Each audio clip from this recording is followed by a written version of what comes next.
It begins with a single plate of food, her very last. A meager portion of leftover stew, beans, and a sliver of cornbread, warmed until the aroma filled the small, dim kitchen, a fleeting comfort against the chill that always seemed to linger near the rattling window pane.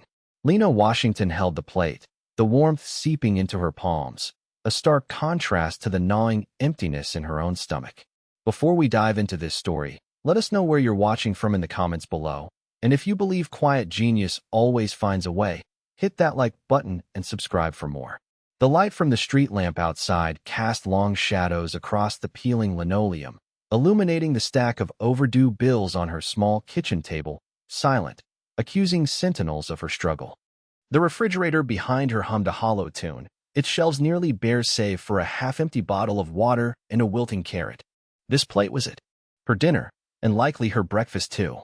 Yet, when a shuffling sound drew her gaze to the window, and she saw the hunched figure of a man huddled in the alleyway, shivering against the encroaching night, a different kind of ache resonated within her, one that had nothing to do with her own hunger. He looked lost, beaten down by a world that had clearly offered him no solace. She'd known that feeling, the sharp edges of indifference, the cold shoulder of fortune. Her strength, a quiet resilience forged in years of quiet hardship and overlooked contributions, was hidden beneath a calm exterior that rarely betrayed the storms within.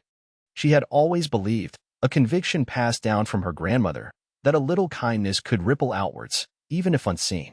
But what happened next would change everything. Lena Washington was a woman etched with the kind of quiet dignity that hardship often carves into the resilient. In her late 30s, her hands, though often occupied with mending clothes or tending to the small, struggling herb garden on her windowsill, still held a gentleness. She had once been a promising administrative assistant at a downtown firm, her mind sharp, her organizational skills impeccable, but layoffs had hit, and the last hired were often the first to go. Since then, it had been a patchwork of temporary jobs, each one a little less hopeful than the last, until even those became scarce. What defined her, more than her circumstances, was an unwavering empathy, a deeply ingrained belief in the inherent worth of every individual. She'd volunteered at the local soup kitchen until it closed due to lack of funding, tutored neighborhood children in a makeshift classroom in her living room until the parents could no longer afford even the smallest token payment. She'd endured the slow erosion of her savings, the mounting debts, the quiet humiliations of a life lived on the precipice, yet her spirit, though burdened, remained unbent. Her closest confidant in the aging apartment building was Mrs. Gable, an elderly woman on the floor below whose own children lived states away. Lena checked on her daily, bringing her a cup of herbal tea from her meager collection or simply sitting and listening to stories of a bygone era. "You have a good heart, child," Mrs. Gable would often say, her voice thin but warm, her eyes, clouded with age, still sharp with perception. "Too good for this hard world sometimes, but don't ever let them change that." Their connection was a small beacon of warmth in Lena's increasingly isolated existence, a reminder that human connection mattered more than material wealth. The antagonist in Lena's life wasn't a person, but a pervasive, suffocating force, systemic poverty, the indifference of a society that often looked away from those struggling in its margins. It was the sharp, impersonal tone of the final demand notices, the constant, gnawing anxiety of how to make ends meet, the ever-present threat of eviction that hung over her like a storm cloud. A few weeks prior, she'd seen a news segment about a local billionaire, Mr. Alistair Blackwood, known for his reclusive nature and vast, unspent fortune. The anchor had spoken of his immense wealth with a kind of detached awe, while just outside Lena's window, the reality of profound need was starkly visible. The contrast had felt like a physical blow, a testament to a world deeply out of balance. The memory of that news report, the casual mention of sums that could transform thousands of lives like hers, served as a bitter reminder of the vast chasm between her reality and that of the city's elite. Her neighborhood, once vibrant, now bore the scars of economic decline, boarded-up storefronts, neglected parks, the weary faces of its residents. Yet, within these streets, Lena saw not just despair but also resilience, small acts of kindness, a shared understanding of struggle that bound them together. It was this very understanding that informed her worldview, the quiet knowledge that her own compassion, her ability to see beyond the surface, was a strength few recognized, a potential lying dormant, waiting for a spark. The spark came that evening, unexpected and profound. The stew, a simple concoction of hoarded vegetables and a bouillon cube, was more precious than gold. As she stood by the window, the plate in her hand, the scent a taunting reminder of her own hunger, her gaze fell upon the man again. He hadn't moved, his shoulders slumped, his head bowed as if against an invisible weight. There was a tremor in his hands, a vulnerability in his posture that bypassed all her own deprivations. For a fleeting moment, a practical thought surfaced. This was her only food. But it was swiftly overshadowed by a deeper, more resonant conviction. No one should face the night with an empty stomach, with the feeling of being utterly alone and forgotten. This belief was an extension of her past, of memories of her grandmother sharing their last loaf of bread with a neighbor, of her own childhood experiences where small kindnesses from strangers had felt like lifelines. It was an echo of every lesson about community and shared humanity she held dear. Without further hesitation, Lena opened her narrow window, the cold night air rushing in, carrying with it the distant wail of a siren. "Sir," she called out softly, her voice gentle so as not to startle him. The man looked up, his face gone in the dim light, his eyes hollow. She didn't see a threat or a nuisance. She saw a reflection of shared humanity, stripped bare. "Are you hungry?" He nodded slowly, a flicker of surprise, then suspicion in his eyes. Lena simply smiled, a small, reassuring gesture. She leaned out, carefully extending the plate. "Here," she said. "It's not much, but it's warm."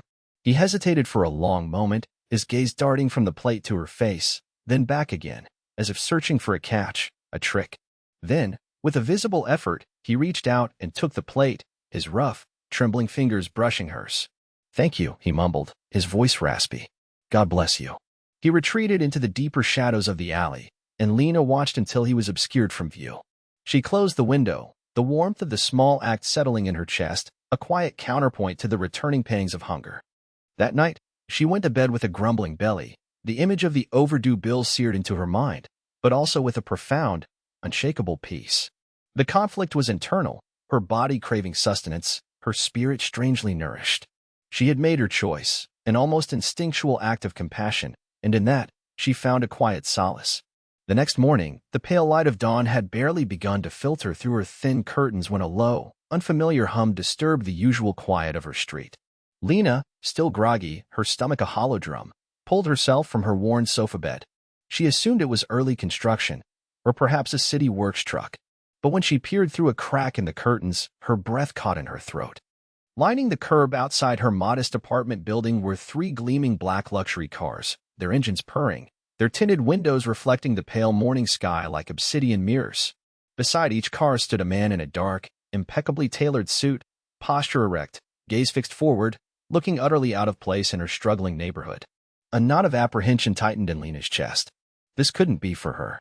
It had to be a mistake. Perhaps they were waiting for someone in the newer, slightly more affluent building down the block. She quickly dressed in her cleanest, though faded, jeans and a simple blouse, her mind racing through a dozen unlikely scenarios. As she cautiously opened her apartment door, intending to slip out for her daily check-in with Mrs. Gable, she saw one of the men, taller than the others, with silver threaded at his temples, detach himself from the lead car and walk purposefully towards her building's entrance. Mrs. Gable, her door ajar as usual in the mornings, poked her head out, her eyes wide with a mixture of alarm and curiosity. "Lena, child? What in the world is going on out there?" she whispered, her voice trembling slightly. I don't know, Mrs. Gable," Lena replied, her own voice barely a whisper. The man reached the stoop just as Lena stepped into the hallway. "Ms. Lena Washington?" he inquired, his voice polite, professional, but with an undercurrent of authority that brooked no argument. Lena nodded, her heart hammering against her ribs. "Yes. My name is Mr. Harrison. I'm here on behalf of Mr. Alistair Blackwood. He has requested to see you." Alistair Blackwood, the reclusive billionaire from the news. Lena stared, dumbfounded. This had to be some kind of elaborate prank, or worse, a scam. "Mr. Blackwood? I don't understand. Why would he want to see me?" Mr. Harrison's expression remained impassive, though a flicker of something, scrutiny, perhaps, crossed his eyes. "It concerns an interaction you had last night, with a gentleman to whom you offered assistance. The plate of food. The hungry man." Lena's mind reeled. How could they possibly know? Who was that man? I just gave him some food," she stammered, feeling a flush creep up her neck. It was nothing. To Mr. Blackwood, it was something significant, Mr. Harrison stated, his tone leaving no room for doubt. He was conducting a personal assessment, an observation, if you will. He wanted to see if genuine kindness still existed, unprompted, in this city. You were the only person who approached him, the only one who offered help without asking for anything in return. Lena felt a wave of disbelief wash over her. The hungry man, the one she had pitied, was one of the wealthiest, most enigmatic figures in the city, in disguise? It was too outlandish to comprehend. Mr. Harrison continued, Mr. Blackwood was deeply moved by your selfless act, Ms. Washington, especially given, if you don't mind my saying, your own apparent circumstances. He gestured vaguely towards the interior of the building, a subtle acknowledgement of its less than opulent state. There was a hint of something in his tone, perhaps skepticism, as if he were still evaluating her, trying to ascertain if her surprise was genuine. Lena felt a prickle of her old defensiveness rise. I didn't do it for recognition, Mr. Harrison. I did it because he looked hungry, and I had food to share. It's what anyone should do. His gaze held hers for a moment longer, then he gave a slight, almost imperceptible nod. Indeed, Mr. Blackwood has been searching for someone with precisely that integrity. He believes he has found it in you. He wishes to speak with you personally, to express his gratitude, and to discuss a proposal. A proposal? The word hung in the air, heavy with unspoken possibilities. Lena's mind, accustomed to the daily calculus of survival, struggled to process the enormity of the situation. Her initial fear and suspicion began to war with a dawning, fragile hope. Could this be real? Mrs. Gable, who had crept closer, clutched Lena's arm. Child, she breathed, this could be an answer to your prayers. Lena looked at her old friend, then back at Mr. Harrison, whose face remained carefully neutral. The weight of her overdue bills, the emptiness of her fridge, the constant, grinding worry, it all pressed in on her. But stronger still was the memory of the quiet peace she'd felt the night before, the simple rightness of her action.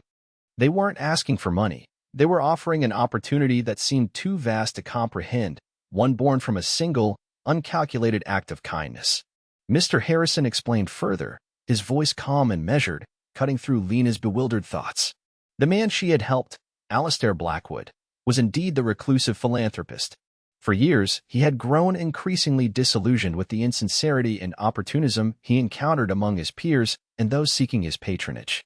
He had devised this unconventional method, appearing as a destitute man on the streets, as a way to find individuals whose compassion was genuine, untainted by ulterior motives. He had done this in several cities, he told Mr. Harrison, often for days, with no one offering more than a fleeting glance of pity or, more commonly, outright disdain. Lena's simple, unhesitating act of sharing her last meal had been, for him, a profound revelation, a beacon of hope. Mr. Blackwood is not merely grateful, Ms. Washington, Mr. Harrison clarified, his earlier skepticism seeming to soften as he observed Lena's quiet, unfeigned humility. He sees in you a rare quality, a deep-seated empathy combined with practical action. He wishes to meet you today, at his estate. He has something he believes will be of mutual interest. The deadline was immediate, today. There was no time for prolonged deliberation, for the slow creep of doubt to take root. Lena thought of her empty kitchen, the stack of bills, but more powerfully, she thought of the man's tired eyes, the relief that had flickered across his face when she'd offered the plate. If her small act had meant so much to someone of his stature, perhaps this was an opportunity not just for her own relief, but for something more. She turned to Mrs. Gable, whose hand still rested on her arm, her expression a mixture of awe and trepidation. What do you think, Mrs. Gable? The elderly woman squeezed her arm gently. Lena, this world has overlooked your goodness for too long. If this man sees it, truly sees it, then you must go. What have you to lose that you haven't already risked losing every day? The risk, Lena knew, was stepping into a world so far removed from her own it felt like another planet. The risk was being misunderstood, her motives questioned, her quiet life irrevocably altered. But the potential reward, if Mrs. Gable was right, was a chance to escape the crushing weight of poverty, and perhaps, just perhaps, to make a wider difference. She took a deep breath, her gaze meeting Mr. Harrison's. All right, Mr. Harrison, she said, her voice surprisingly steady. I will meet with Mr. Blackwood. The drive to the Blackwood estate was a blur of manicured lawns and gated communities, a world Lena had only ever glimpsed from the outside. Seated in the plush leather interior of the luxury car, she felt a profound sense of unreality. Her simple cotton blouse and worn jeans felt glaringly out of place. She smoothed them self-consciously, her mind a whirlwind of questions and anxieties. What would he say? What could he possibly want from her? A woman who had, until yesterday, been struggling to afford her next meal. The estate was less a house and more a sprawling compound, hidden behind high stone walls and imposing iron gates. It was beautiful, undeniably, but also overwhelming in its opulence. Mr. Harrison led her through vast, art-filled corridors to a large, sunlit study overlooking an immaculate garden. And there, standing by a grand mahogany desk, was the man from the alley. He was no longer disheveled. He was dressed in a simple but expensive-looking cashmere sweater and slacks. His gray hair was neatly combed, and his eyes, though still holding a hint of weariness, were clear and remarkably kind. It was unmistakably him. "Ms. Washington," Alistair Blackwood said, his voice richer and stronger than the raspy mumble she remembered. He extended a hand. "Thank you for coming. And thank you for last night." Lena shook his hand, her own trembling slightly. "Mr. Blackwood, I still can't quite believe." He smiled, a genuine, warm smile that reached his eyes. "Please, call me Alistair. And believe it. You did something quite extraordinary, Lena. May I call you Lena?" She nodded, still feeling adrift. "You shared your last meal with a stranger, with no expectation of reward. In my world, that is a currency more valuable than gold." He gestured for her to sit, then sat opposite her. "I've spent a lifetime building an empire," he began, his gaze distant for a moment, "and in doing so, I've encountered a great deal of ambition, self-interest. It can be a lonely, disillusioning landscape. I began to wonder if true, selfless kindness had become a myth." He leaned forward, his eyes locking onto hers. "You, Lena, proved it is not. Tell me, why did you do it? You clearly didn't have much to spare." Lena took a moment, gathering her thoughts, trying to anchor herself in the truth of that moment. "Because you looked hungry, sir. Alistair. And cold. And because my grandmother always taught me that we are all connected. That a little bit of what you have, shared, can make a big difference to someone who has nothing. It just felt like the right thing to do. The only thing to do." Her answer was simple, unadorned, spoken from the heart. She felt a sense of calm settle over her, the same quiet peace she'd experienced the night before. She was here, in this incredible place, because of an act that was an intrinsic part of who she was. There was no need for pretense. Alistair Blackwood listened intently, his expression unreadable at first, then slowly, a look of profound satisfaction spread across his face. Mr. Harrison, standing discreetly by the door, seemed to visibly relax, his earlier professional reserve giving way to a quiet respect. "Integrity, Lena," Alistair said softly. "That's what it is. And it's become a rare commodity." He paused, then his expression became more serious. "I have been searching for someone like you for a very long time. Someone I can trust implicitly. I have a foundation, a charitable trust that has, frankly, been underperforming due to a lack of genuine vision and heartfelt leadership at the community interface. I have the resources, but I lack the right hands and heart to guide them where they're most needed." He leaned forward again. "Lena, I want you to run it. Not the entire thing from a corporate perspective, but a significant new division. One focused on direct community aid, on finding and supporting the forgotten people, the ones who fall through the cracks. I want you to bring your compassion, your understanding of real need, to this work. I will provide the funds, the infrastructure. You will provide the soul." Lena stared at him, speechless. This was beyond anything she could have imagined. To go from worrying about her next meal to being offered a position to help countless others, it was a monumental shift. The moral victory was not just in being recognized, but in being empowered to extend that same kindness she had shown him on a scale she had never dreamed possible. Her sacrifice of a single meal had, in some unfathomable way, opened a door to a lifetime of purpose. Alistair Blackwood had not just seen her, he had affirmed the very core of her being, and in doing so, he offered her a chance to transform her quiet, overlooked existence into one of significant, impactful action. A profound silence filled the room as Lena absorbed the magnitude of his offer. It was a lifeline, not just for her, but for the countless others she might now be able to help. A slow smile touched her lips, a genuine expression of dawning hope and profound gratitude.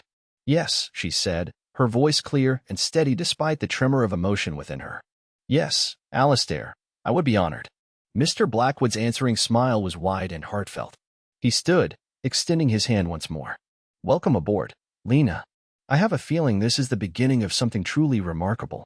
As their hands clasped, Lena felt the crushing weight of years of financial worry begin to lift, replaced by a sense of purpose so vast it was almost dizzying. The quiet peace she had felt after her small act of charity now bloomed into a quiet, powerful joy. She would now have the resources to ensure many others wouldn't have to make the kind of choice she did, to ensure that more empty stomachs were filled, more shivering bodies warmed. Mr. Blackwood, by offering her this role, had given her more than a job. He had given her agency, a platform to amplify the compassion that was so intrinsically hers. This wasn't just about her own rescue. It was about the healing and support she could now extend to her community, a future earned not through ambition, but through an unhesitating act of human kindness. Later that week, after the initial whirlwind of meetings and paperwork, Lena found herself walking back to her small apartment, though now with the knowledge that she would soon be able to afford a more comfortable home. Her first act with the discretionary funds Alistair had provided was to anonymously settle Mrs. Gable's overdue medical bills and arrange for a grocery delivery service for her. She then established a small, immediate relief fund for her old neighborhood. It was a quiet moment of dignity, not of flashy spending, but of targeted, meaningful help. The new normal was dawning, not as an end to her old life, but as an expansion of her deepest values. The bond with her community, her chosen family, was not severed by her new fortune, but strengthened, given new avenues for expression. Looking out her familiar window, the street no longer seemed to hold the same shadows of hardship. Instead, it was illuminated by the quiet, steady glow of possibility, and Lena Washington met it with a serene, knowing smile. Thanks for watching till the end. If you enjoyed the story, give this video a like if you haven't already, and subscribe for more.